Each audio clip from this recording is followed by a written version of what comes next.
রূপের মানুষ না হয়ে গুণের মানুষ হন। পরিশুদ্ধ নফস গঠন করেন।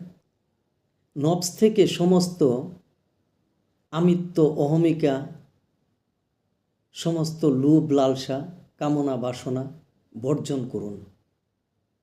এবং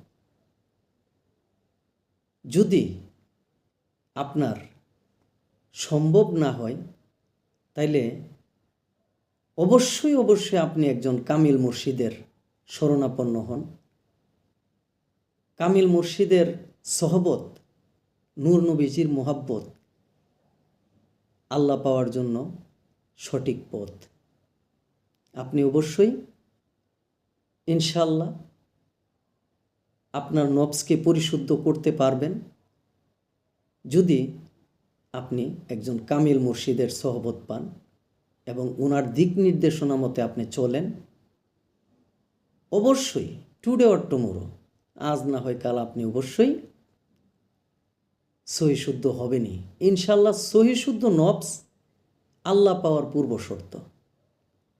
আল্লাহকে পাওয়ার জন্য অবশ্যই আপনাকে সহিশুদ্ধ নফস গঠন করতে হবে।